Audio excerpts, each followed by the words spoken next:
Hello everyone, and welcome back to Coronavirus Corner. On the Saturday, the vicar and Lydia came to see us.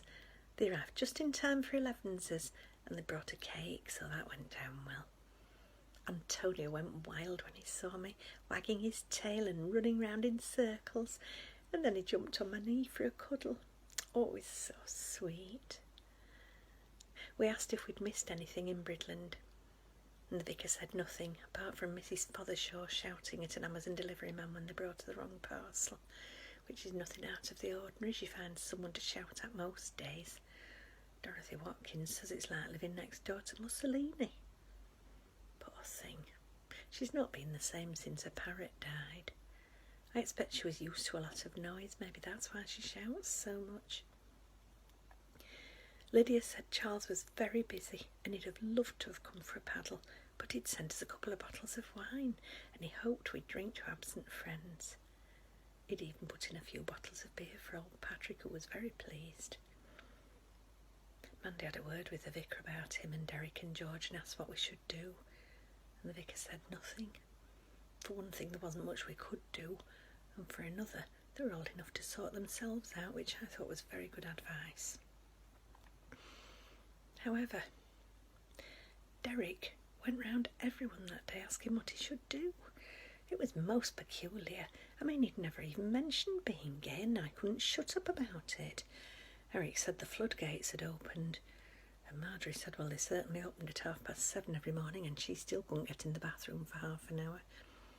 Sharon said to Mandy and me it was a good thing Derek and Marjorie were sharing, and they were only driving each other mad instead of the rest of us. Anyway, Eric decided to say something and he took the men off to the pub for a pint before lunch, and we went for a walk on the beach with Lydia. It was lovely to see her. She's such a nice woman, full of smiles. She and I walked on ahead of the others, throwing sticks for Antonio. She was telling me about her marriage, how happy they were and how lucky she felt, until one day just after Christmas she went into the bedroom and her husband was crying. And she gave him a cuddle and asked what was the matter. And he blurted out that he didn't know how to choose between her and Melanie. And she felt like she'd been stabbed through the heart.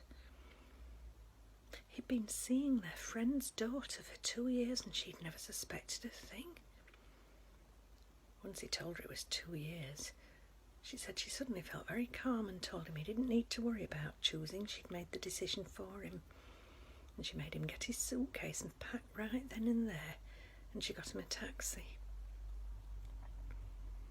She said Charles's wife was wonderful to her and got her drunk on Calvados that evening and then took her away for a week. I was speechless.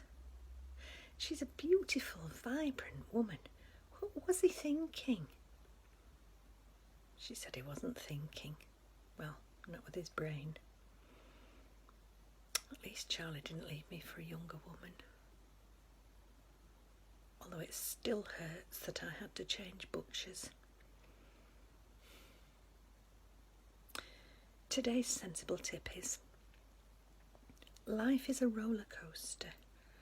You might get dizzy and throw up, but if you're strapped in, you'll be all right. You take care, stay safe, and I'll see you tomorrow. Bye-bye.